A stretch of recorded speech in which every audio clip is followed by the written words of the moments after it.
what I've actually realized is that it's not really the tactics. I would say 80% is the psychology of the person who's seeking to get married, and 20% is the actual tactics, the DMs, the That's profile, interesting. which acts you're on. Assalamu alaikum and welcome to the Muslim Life Hackers podcast. I'm your host, Mifrah Mahroof, and I'm here with today's episode.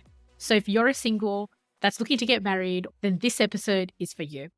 Joining me today is Shehzad Hanif, a certified Muslim life coach and the founder of Guidance Coaching. He has helped Muslims all over the world find their soulmate effortlessly using his 4-step love formula. So I hope you enjoyed this interview and let's get started.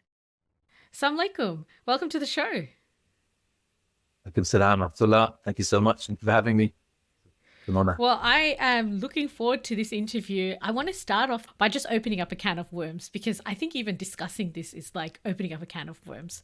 So the issue that we have is you have brothers who are like, they're good guys, they're praying, they're working, they're in a position to get married. And then you also have the practicing sister, she's ready to get married. But the thing is, both of them feel like, hey, I can't find anyone suitable. Is there something wrong with me, or is it that there are just no good people out there? But the funny thing is they're both having that same thing, same problem, the brother, the sister. So what's happening really? I'm curious to know, as asking an expert like yourself who works in this space, help us unravel this. Jazakallah khair. Thank you, Sister Mifrah. It's a pleasure to be on your podcast, and this is really a topic, it's need of our time. I really see this like a need of our ummah right now. Like Muslim marriages, whether people are going through the marriage search process or whether they're actually married and trying to get through that first like initial phase, the first year of the marriage or the first 3 years. There's so many challenges. I just feel like there is a lot of things going on at a subconscious level, which we're not necessarily privy to. We're thinking that the problem is with the brothers. So from a sister's perspective, the sister think the problem is with the brothers. It's just no good quality brothers out there. The brothers, on the other hand, they're thinking like, where's all the good sisters? So it's like they're looking for a certain type of man and this is not fair. And so there's a lot of frustration around this whole process of trying to find our spouse. And I've done some work with some real experts in this field, people like Hafaldeen, and I've learned a lot around tactics in terms of how to design a good marriage profile, what could be the quality of the conversations you have. But what I've actually realized, and it's been fascinating for me in terms of my own understanding and my own journey, is that it's not really the tactics. If I was to quantify the success of our marriage search into percentages, I would say 80% is the psychology of the person, the brother or the sister who's seeking to get married, and 20% is the actual tactics, the DMs, the profile, which acts you're on. I don't have data to back that up. It's just very much kind of personal experience in terms of that I've worked with. I find again and again that it's the psychology of the person, which is determining a lot of the negative emotions that are attached to the whole job search, or not job search, job but also search. the whole It's kind of like a job search. Yeah. Actually, that's true. There is a lot of parallels. And actually, the reason I mentioned job search because I use that as an example. Oh, really? Okay.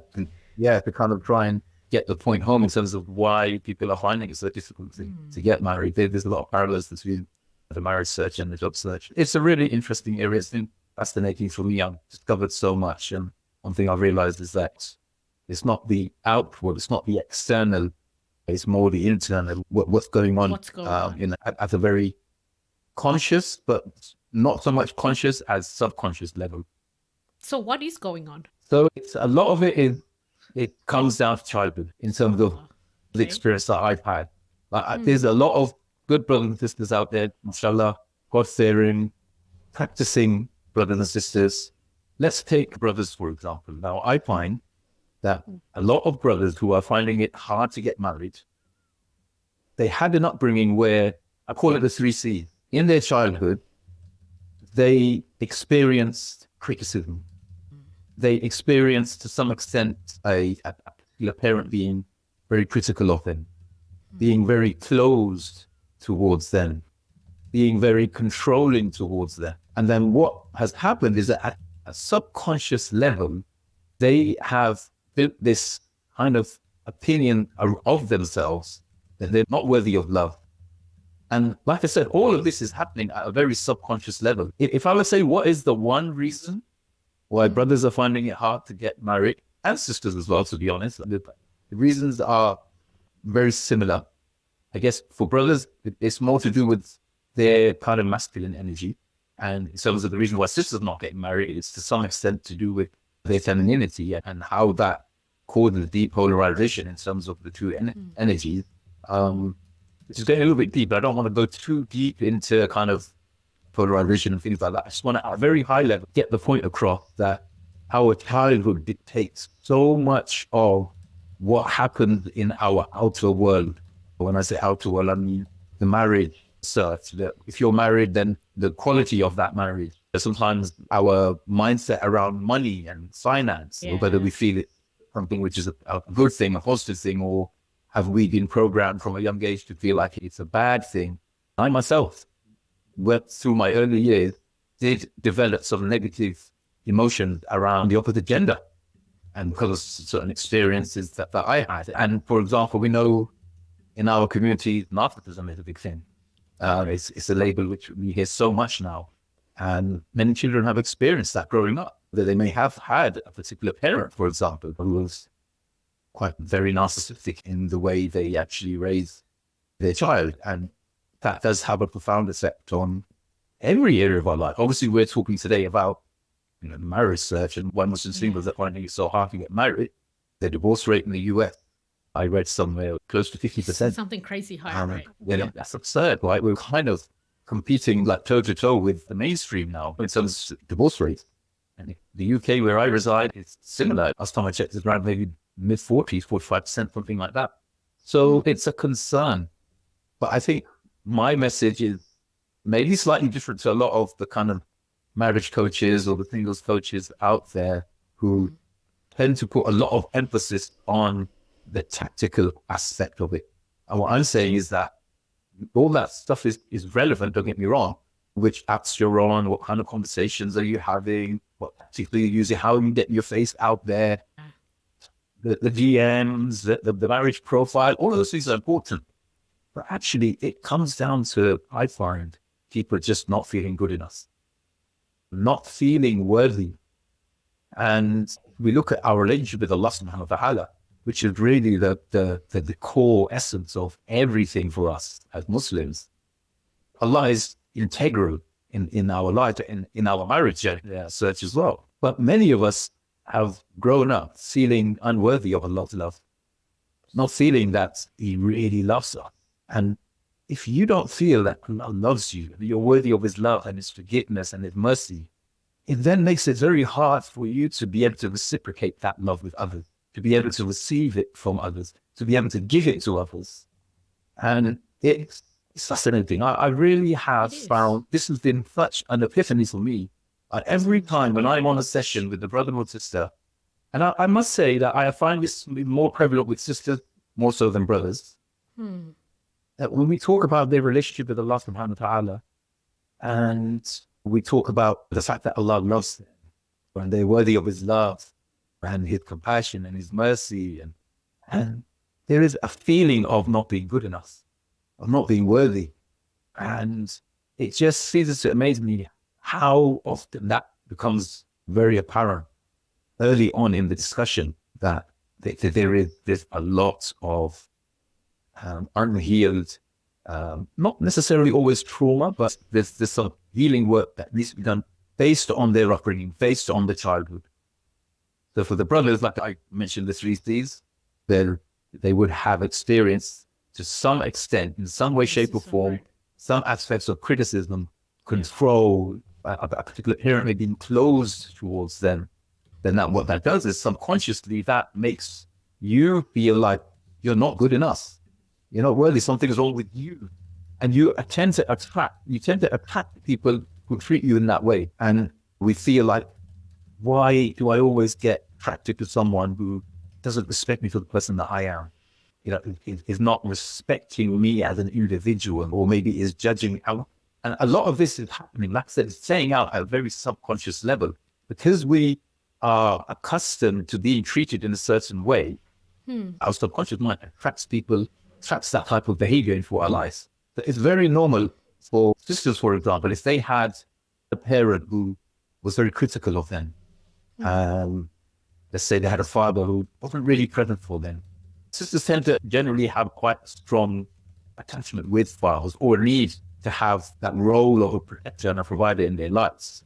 And if they didn't have that while they were growing up, and maybe he wasn't present, maybe he was quite critical, quite dismissive, at a subconscious level, then when they go into the whole, into the big wide world, and they're having these conversations with people who could potentially be their soulmate or their spouse in the future, they find that they attract people who are quite, they're not present.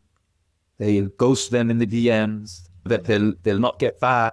There'll be, if there's someone that they feel like could be marriage material, they actually find during the courting process that, oh, actually this person is like actually quite rude and quite disrespectful. And it's actually just a reenactment of a lot of experiences they had in their childhood. And for me, this has just been fascinating because That is. when I got involved in coaching with like single coaching and even with the marital coaching, I was focusing so much on the tactics, the quality of the conversations, all of those things. Well, that's what we see a external. lot, right, in the mainstream. That's crazy. But that's actually a really interesting point how you mentioned that our subconscious is what's going to be attracting these things. And I had a conversation with one of my friends recently. She's single, she's in her 30s, and then she's a really good sister, mashallah. And she's telling me, why do I attract men that are not like that, are interested in providing, or they just want to, because like she's working and they just want to take advantage of her, and that's the kind of men that she keeps attracting. She doesn't understand why. Yeah. Does that also play a part as well, the subconscious? Yeah, absolutely. Absolutely. I mean, obviously, I don't know the specific sister's case, but based from my experience, I would guess, that there is a strong chance that there was in her childhood, there was maybe a particular parent who wasn't present for her, who wasn't there. Many of the sisters they do crave that.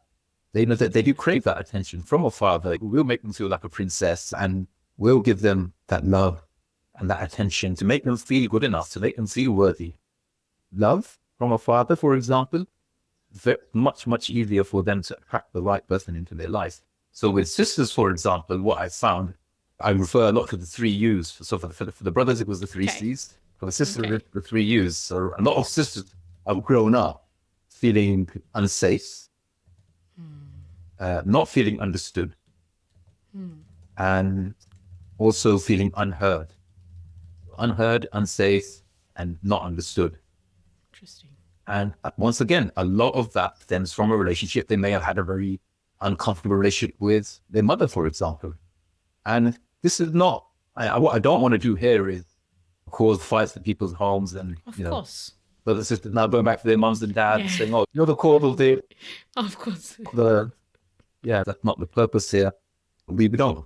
No blame attached to our parents. Okay, I just want to clarify that. 100%. They tried their They best. are just really, they were raised in a way which caused them to behave in a certain way. So these are actual generational patterns of behavior.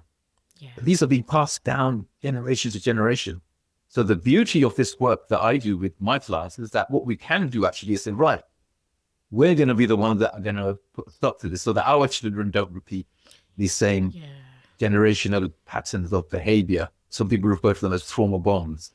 Just a Mifrah, this is such a fascinating area. It is. I can't emphasize how blown away I've been with this work. Like every time when I have these conversations, when I ask a brother or sister, whose love did you crave more? Which parent's love and attention did you crave more? More often than not, they will identify that they crave the love and attention of a particular parent. And those emotions and experiences that they felt are just being repeated in their marriage search. They're attracting the same person, the same behavior patterns that are prevalent and are very apparent. So as I mentioned for sisters, there's a lot of things that need to be unpacked around them not feeling understood, feeling unsafe. Now just imagine now if you grew up not feeling safe, not feeling understood, not feeling like your voice is not heard. Yeah. And then you attract someone like that in terms of that's it's going to cause problems. You're going to find it hard to get married. If you do find someone, there's going to be a lot of challenges in that marriage because at a subconscious level, you're attracting that behavior from the other person. And now then just imagine if the brother has also had some of these challenges. He was controlled and he was criticized. And then these two energies come together in a marriage. And then what do? We go to counselors, we go to coaches, and we're working on, attachment theory and communication. And we're working on all this practical stuff. Yeah. And yet the problem is it's happening at a subconscious level. It's so much more deeper than that. Like I said, I don't want to criticize coaches and counselors and therapists out there. They're doing great work. The tactical aspect of it is really important, but there needs to be more emphasis on childhood. I always say to brothers and sisters, so I something I've started doing recently here in my local community. And one recent event, one of the brothers asked, "What was the number one reason for success in one's marriage search?" I said, if you can find someone who has not had a chaotic childhood, that is, that is a good sign that inshallah you'll have a happy marriage. That person is a good candidate for being your soulmate. That doesn't mean that if you had a chaotic childhood, if you did crave the attention of a particular parent, or in some extreme cases there was trauma or abuse, that doesn't mean that you can't have a happy marriage. It just means that there's some work that we need to do. There's some healing that we need to do. And sometimes people who have been through those challenges, they end up having the most amazing marriage. But, for the work that they've of done. course. At the end, Allah subhanahu wa ta'ala has put in our path this knowledge and this help and all of these things that are out there to get help. So if once we recognize that, hey, I have some issues that I need to face and deal with, then that's the first step. And acknowledging is really the first step to be able to get the right help and everything. And yeah, I could completely agree with you. Like, it's not about blaming our parents or something. It's just acknowledging it. Okay, this is how it was. Like, that's it. Now, what can I do about it?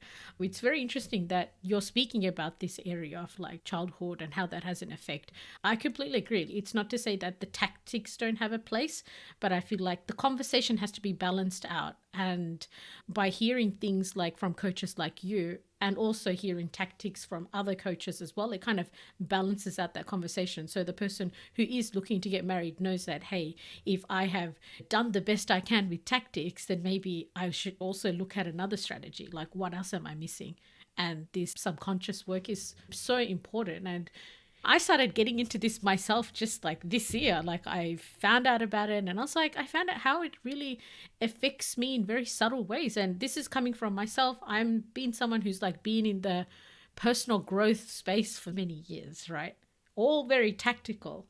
I never really tapped into this part of the unconscious as deeply as I did this year. And I was like, my gosh, I have a lot of things happening that I never really understood why, And it's not just marriage, it gets in the way of like different things in your life. Like you were saying, like job, business, all of these different things.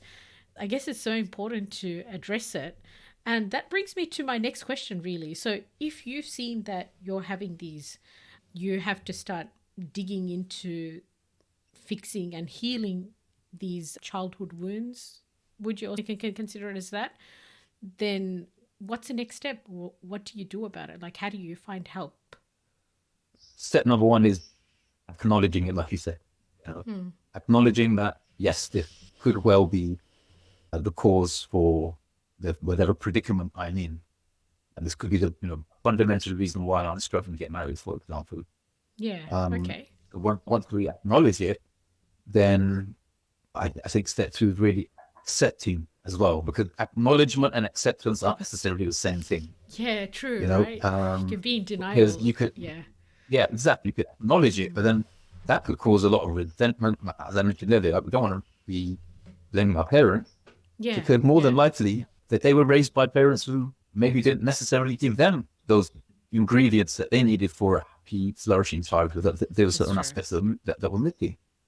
And likewise, their parents maybe were, or maybe a particular parent was quite controlling because their parent was controlling. It's just a chain. So we've got to accept that this is possible, that this has happened, and this is a chance for me to address the balance and for me to actually like put a stop to this and make sure that it doesn't get passed down. So it's actually something which is an opportunity to be a means for change. This is excellent. And then you could end up doing what I've been doing. I say, hang on a minute, I want to take this further. I want to help others so that the things that I've learned, that it can be passed on. I'm not saying everybody out there has to become a coach, Of course. or a therapist or a counselor, but there's people we could help around us. This is the mindset we need to have, so that acknowledge it, accept it, and then let's go on to now the implementation aspect of it in terms of the how. So we've now identified the what's really going on. Yeah, that's true. You know, and which in a nutshell, it's about not feeling good enough. It's just simple. It really is as simple as that. We grew up, many of us, not feeling enough. I can't put it in much simpler words than that. Yeah. Yes, we could go into the subconscious mind and how it works and feminine and masculine energy, but that would make things make it sound a lot more complicated than what it really is.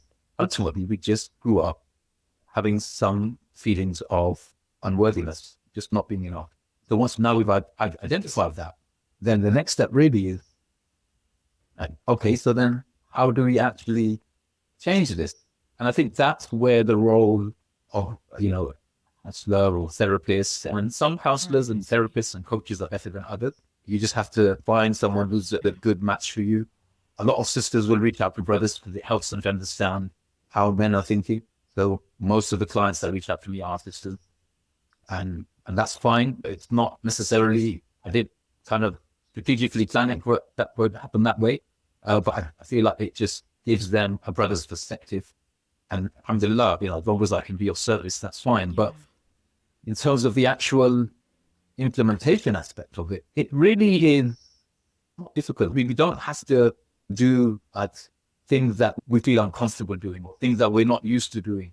For example, in my work, I put a lot of emphasis on repetition because repetition is the key to learning. The mind, whether it's the conscious mind, the subconscious mind, it learns through repetition. So what I try to get brothers and sisters to do is, because we're Muslim, because we believe in Allah, we have some common values.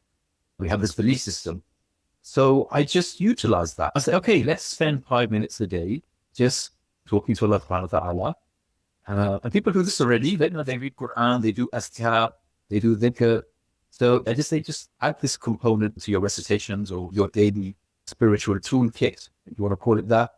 And just spend 5 minutes in front of the mirror or with a journal and just talk about your relationship with Allah. That at the top, just if you want a mind map, in the middle, have Allah loves me.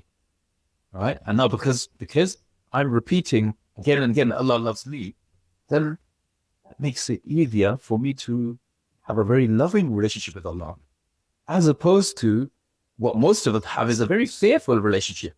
I actually did. I had a lot of negative emotions around my relationship with Allah subhanahu wa ta'ala.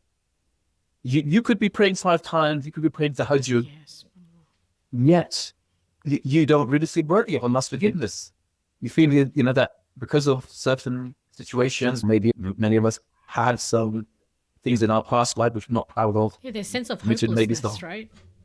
Hopelessness, maybe due to sins, or maybe, for example, reverts had a very challenging kind of life, and they find Allah, they find the light. There can be some flashbacks and some challenges for them in terms of trying to actually let go those emotions and those reminders from their past, which they're not proud of. So we have to be happy, let go of those negative emotions. We hear this from our teachers. They say that Allah loves us. It's mentioned in the narrations as well. Allah loves us 70 times more than our own mother. So the way I try to use that in some of the coaching sessions, I say, well, Allah loves us 70 times more than our own mother. Should we not love ourselves a little bit? Maybe one iota of that love, an atom of love for ourselves. Why not? That's true. And when I say that, you can tell there's this silence. It's just like this aha moment where it's like, yeah, that's true. Because one sister, I'll never forget. We were having this conversation. But at the end of my session, what I tend to do is try to implicate some self-love. So I get them to give themselves a high five. Just say, Alhamdulillah, I'm awesome. And she just went quiet. And she said, no, I would never say that. Yeah. I just smiled and I said, why wouldn't you say that you're awesome? She just replied, oh no, I don't feel comfortable saying that. It doesn't seem appropriate. So I had to actually explain. I said, look, this is Allah subhanahu wa ta'ala. He loves us more than our own mothers, 50 times more than our mothers. And just imagine our mothers, how much pain and how much trouble and how much difficulty they went through, endured to bring us into this life, and not to raise us and take care of us. And the sleepless nights they endured when we were not feeling well. We could never, if we had to work out how much we spent on us financially, we could never repay them, right? So surely we can show some love for ourselves. I find this is such a big problem in our community. Like self-love is a massive issue. So in the end, she just said, no, that's true.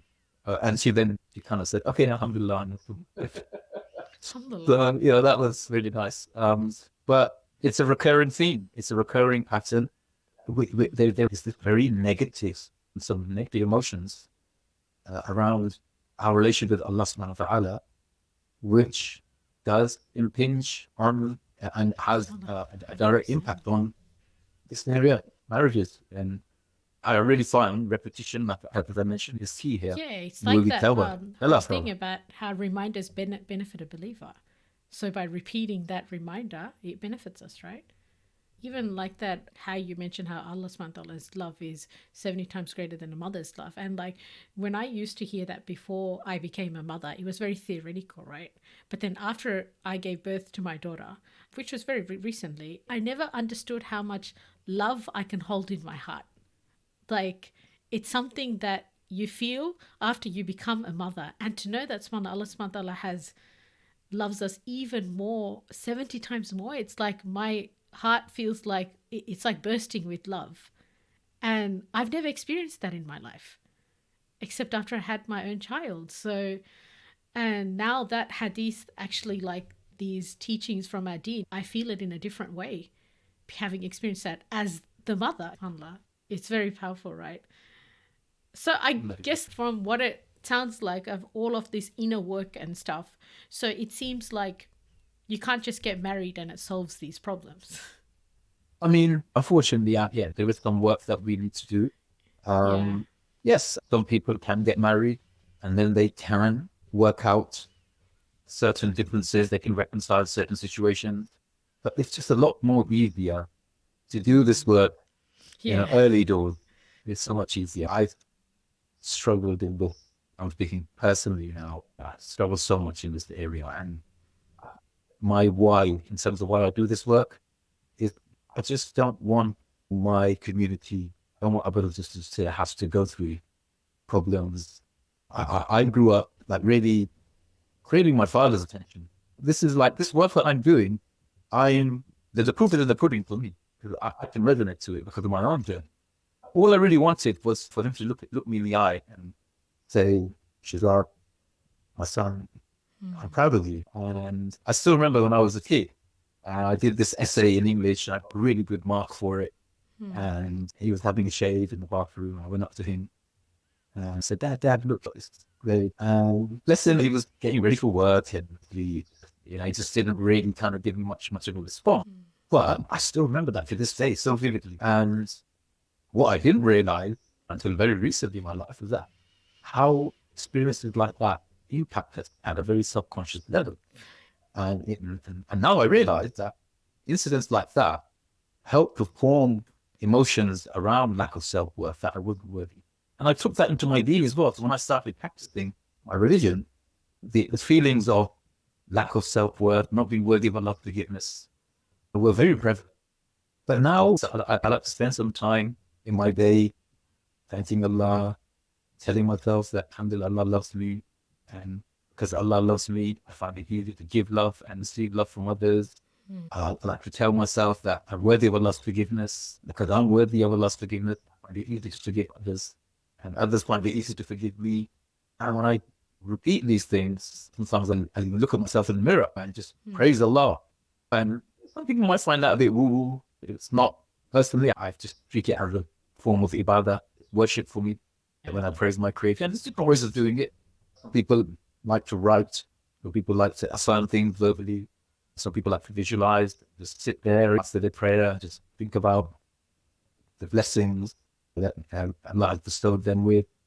Whatever works for the individual. But I've found, in terms of how to help people overcome these challenges, I use a very holistic approach. So we focus on mind, body, soul. Where with the mind, we're focusing on what you're thinking about in terms of your relationship with Allah, what you say, just using all your faculties, what you're hearing, what you're seeing, and trying to put a very positive outlook on those interpretations that we have. In terms of the body aspect, we really look into people. That's more the tactics. Yeah. So we look getting at into like tactics. with exercise, nutrition, sleep, because these things have an impact on our well-being, general well-being. And then soul, we look at like the quality of our du'as. I used to always be asking for forgiveness. And don't get me wrong, that's a great thing, yeah.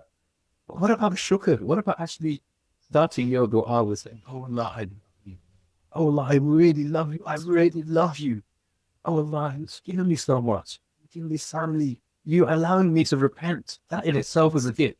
And then by all means asking for forgiveness. And I'm not saying that, we shouldn't cry. Allah loves that. He loves it when we humble ourselves. But the more empowering your relationship with your creator, it's gonna help you flourish in every area of your life. Every area of your life. And I think that is where we need to make Allah central. So, for example, going back to the example of the mind map, in the middle you have Allah loves me, and then you can branch out from there and say, because of that, now I find it easier to love myself. Yeah. And then another aspect, another branch of that is I find it easier to give love to others, my family, my friends, my community. And then another branch is because of the fact that I now am so convinced and so sure, and I repeat every day that Allah loves me, other people find it easier to show me love. I find it easier to receive love from other people. And the opportunity that ends, can you see where we're going with this? Yeah, Marriage is just one aspect that can flourish. It opens up possibilities and opens up the floodgates for every area of our life, so many different areas. I grew up thinking money was bad. I used to hear things like, money doesn't grow on trees. Rich people are greedy and deceitful and they cheat. But now I'm like, wow, Ya Allah, bless me with more. Let my rizq vast so that I can spend on your creation and take care of my family and praise you and bring people towards you, oh Allah. This is what I ask for now. Whereas before, I never used to include money or wealth in my dua. It changes your life. And I feel like I'm on the beginning of a new journey. I just feel like I started a new chapter, like at this stage in my life, right? So that's amazing. It's exciting, right? Very, very exciting. It is. There's hope for everyone. There's hope for everyone. Yeah, alhamdulillah. I think like even that whole affirmation thing, one thing that has been helping me was like I would record it myself and listen to it while I like prepare breakfast in the morning, for example, because it reminds me of who I am and what I want to stand for, and just reminds me, because when you wake up, you can wake up quite negative, or if you didn't sleep well or something, and then just hearing that again, Allah subhanahu wa ta'ala loves me, and all of these affirmations is like it makes a difference. And yeah, like you were saying, sometimes for some people it sounds woo-woo, but I feel that sometimes we think that sounds woo-woo, but we think that because we haven't tried it, right?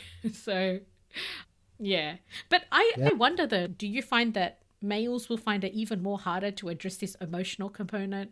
Because us females, we talk about emotions a lot and this and that, and for you to get vulnerable like this and say that these are the things we need to address.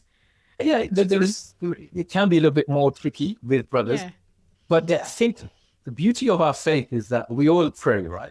Alhamdulillah, we all believe in Allah subhanahu wa ta'ala. We all make dua.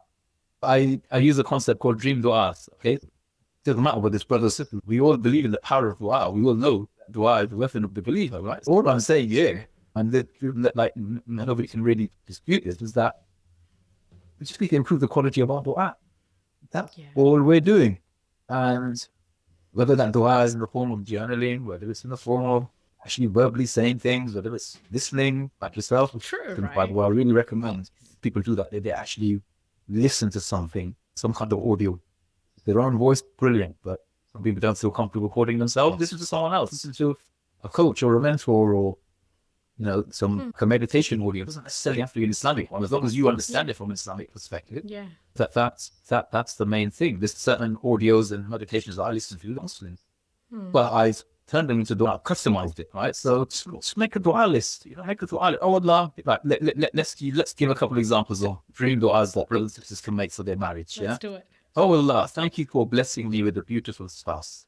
Oh Allah, thank you for blessing me with my soulmate, someone who cares for me, who makes me feel safe and certain that I am with my soulmate and that this marriage is going to last. It's going to be a beautiful, eternal relationship, right? We're going to be together in this world. I'm going to have a beautiful hereafter. Now, just imagine that dua, that vibration, that dua, compared to. So that dua is coming from a perspective of Allah subhanahu wa ta'ala has already granted to you, and it's that level of certainty.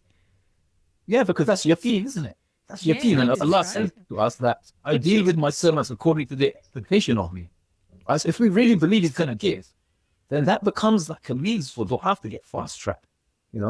Ultimately, Allah subhanahu wa ta'ala is in control of everything. Du'as are accepted when He wishes. He's the one who gave us tawfiq to make dua in the first place.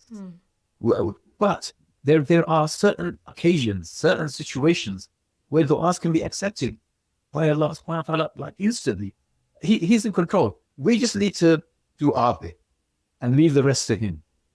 It's just like an athlete. They take care of their food, their nutrition, they make sure they're in great shape. We have the Olympics done at the moment. And then the success will come from Allah. If Allah wills for them to succeed, they will.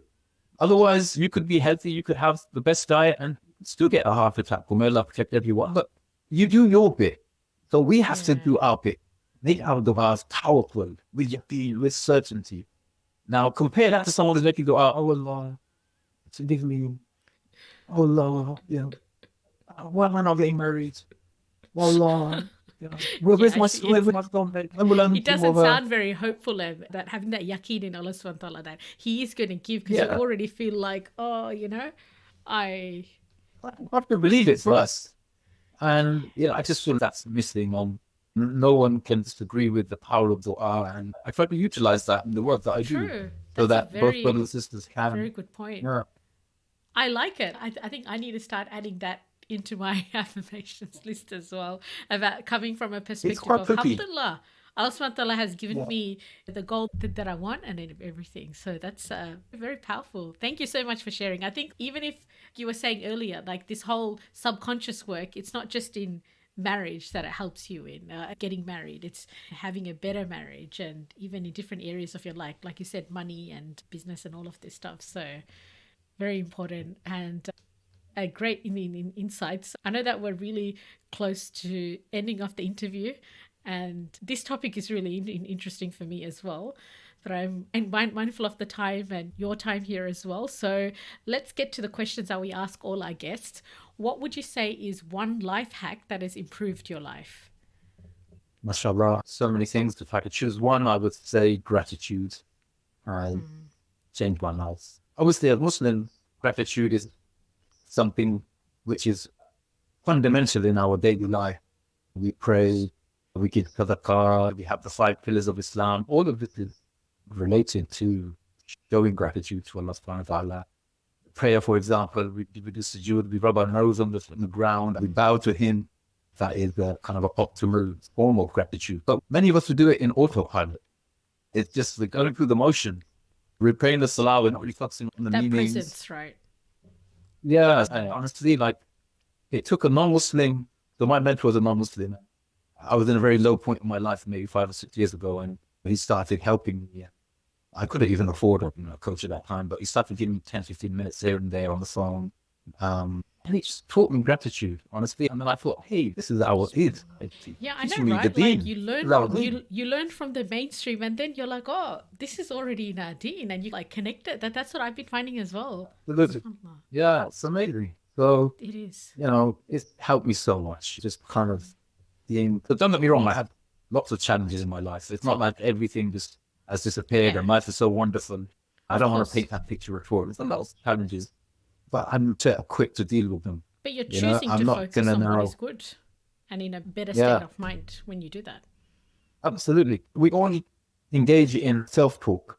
So all I'm saying here is, well, brothers and sisters, why not engage in positive self-talk? rather than negative self-talk. So, for example, if a brother or sister is having problems getting married, now if they tell everyone that they meet, I can't get married. No matter what I do, I keep finding these absolute crush. Yeah, it's going to become your reality. You're attracting low quality people into your life because you talk about it so much, it's become your reality. Whereas someone asks you, how's the marriage search going? Alhamdulillah, it's going really well. MashaAllah, I'm meeting some really good people. And I'm confident, inshallah, with Allah's help, I'm going to find the right person very, very soon. It's going to be the right person for me. He or she's going to be my soulmate.